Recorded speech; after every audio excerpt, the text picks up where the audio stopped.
नमस्कार दोस्तों। एक बार की बात में महात्मा बुद्ध अपने शिष्यों के साथ बैठे हुए थे और उन्हें कुछ समझा रहे थे। सभी शिष्य जो है महात्मा बुद्ध की बातों को ध्यान से सुन रहे थे और सभी भिक्षुओं ने देखा कि एक आदमी दौड़ता हुआ उनकी तरफ तेजी से आ रहा है। वह आदमी इतने गुस्से में था और कुछ बड़बड़ाता हुआ भाग कर आ रहा था। व्यक्ति को देख करके गौतम बुद्ध के कुछ शिष्यों को लगा कि ये जो है भगवान बुद्धवर को जो है बुरा कहने के लिए आ रहा है। तो दो शिष्य दौड़कर उस आदमी के पास चले जाते हैं और उसे व्यक्ति को रोक लेते हैं और उससे पूछते हैं कि तुम कौन हो, किससे मिलना है।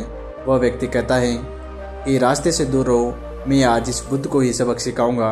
और उसकी बातें सुनकर गौतम बुद्ध के शिष्य जो है उस व्यक्ति को शांत करने की कोशिश करते हैं, लेकिन वह व्यक्ति लाख समझाने के बाद भी शांत नहीं होता है।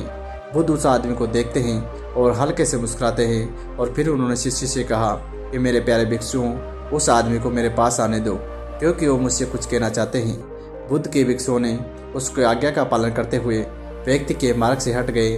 उसके बाद वह आदमी बुद्ध के सामने आकर खड़ा हो जाता है और व्यक्ति बुद्ध के पास पहुंचकर बोलता है और गालियां देना शुरू कर देता है। बुद्ध को इतनी गालियां देता है परंतु बुद्ध उसका जवाब नहीं देते हैं। काफ़ी देर गालियां निकालने के बाद में वो आदमी सोचता है कि मैंने इतनी गालियाँ निकाली फिर भी इन पर जो है कोई असर नहीं हो रहा है। उसका गुस्सा और भी बढ़ जाता है और वह बुद्ध के ऊपर थूक देता है। इसके बाद महात्मा बुद्ध एक कपड़ा उठाते हैं और उस थूक को जो है साफ कर देते हैं। ये देखकर गौतम के बुद्ध के सभी शिष्य क्रोध से भर जाते हैं, लेकिन महात्मा बुद्ध की अनुमति के बिना कोई भी शिष्य कुछ नहीं कर पाता था।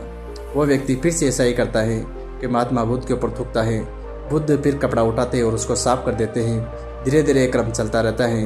बुद्ध मुस्कुरा कर पूछते हैं कि मित्र, तुम कुछ कहना चाहते हो।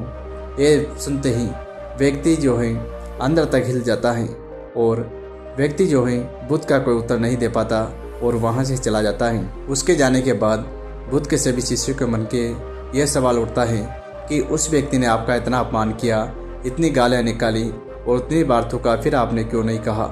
वो कुछ और भी कहना चाहता था। सभी शिष्यों में से एक शिष्य बुद्ध से पूछता है कि आपने उस व्यक्ति के साथ ऐसा क्यों कहा, मुझे बहुत गुस्सा आ रहा है, मुझे जो है गुस्से को निकालने देते। तब महात्मा बुद्ध कहते हैं कि वह यहाँ पर कुछ नहीं बल्कि हमारा अपमान करने आया था। वह व्यक्ति बुद्ध का अपमान करके अपने घर तो चला जाता है, लेकिन पूरी रात सो नहीं पाता है। उसके मन में बार बार यही प्रश्न घूमता है कि मैंने बुद्ध का इतना अपमान किया, उन्हें गालियाँ दी और न जाने क्या क्या कहा, फिर भी जो है मेरे से बुद्ध ने कुछ नहीं कहा। मैं कुछ करना चाहता हूँ, मैं उसका अपमान करने गया, लेकिन अगला दिन वह व्यक्ति सुबह जल्दी उठ करके बुद्ध के पास चला जाता है और उनके चरणों में गिर जाता है। बुद्ध के सभी शिष्य देखकर आश्चर्यचकित रह गए कि जिस व्यक्ति ने कल जो है बुद्ध का अपमान किया हुआ आज रो रहा है और बुद्ध के चरणों में पड़ा हुआ है। उस व्यक्ति को उठाते हैं, उससे कहते हैं, मित्र, क्या तुम कुछ और भी कहना चाहते हो। इसी बुद्ध के एक शिष्य ने बुद्ध को टोकते हुए उनसे पूछा कि कल ये व्यक्ति आपका अपमान कर रहा था और आज जो है आपके पास करने के लिए कुछ और है। यदि ये आपके सामने रो रहा है और अभी भी आप यही कह रहे हो कि आप मुझे बताइए। बुद्ध ने कहा कि कल भी ये मुझसे कुछ कहना चाहता था, लेकिन शब्द नहीं थे तो क्रोधित था, इसलिए मुझ पर थूक दिया। मैं आज ही जानने की कोशिश करूँगा कि यह व्यक्ति क्या कहना चाह रहा है। तब वह व्यक्ति कहता है कि बुद्ध, मुझे माफ़ कर दो, मैंने तुम्हारा अपमान किया है, मुझे माफ़ी मांगने की ज़रूरत जो है तुम्हें से पड़ी है। तब बुद्ध कहते हैं, माफ़ी मांगने की कोई ज़रूरत नहीं। जिसने क्रोध किया उसके लिए तुमने कष्ट भी उठाया, उसका नुकसान भी तुम्हें हुआ।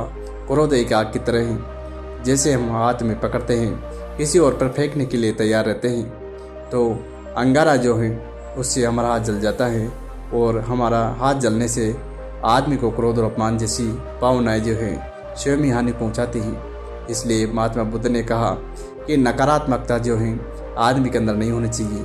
हमें शांत, धैर्यवान और समझदार रहना चाहिए, क्योंकि दूसरों के क्रोध और अपमान का प्रभाव हमारे ऊपर पड़ेगा तो हमें जो है नेगेटिव विचार ही आएंगे। और महात्मा बुद्ध ने समझाया है कि क्रोध वो भी आग की तरह होता है, यदि हम उसे पकड़ेंगे तो वो जलेगा ही सही। इसलिए हमेशा अपनी नकारात्मक भावनाओं को निकालें और दूसरे के जीवन में जो है शांति और सकारात्मक की उम्मीद लगाएं। तो दोस्तों, ये शिक्षा मिलती है कि हम जो है किसी पर जो है क्रोध ना करके शांति से हम अपने कार्य को कर सकते हैं और दूसरे के जीवन में जो है शांति पैदा कर सकते हैं। तो दोस्तों, मुझे उम्मीद है आपको ये वीडियो अच्छा लगा होगा। अगर अच्छा लगा तो चैनल को लाइक शेयर सब्सक्राइब करना ना भूलें। दोस्तों, फिर से मिलते हैं नई वीडियो में। धन्यवाद।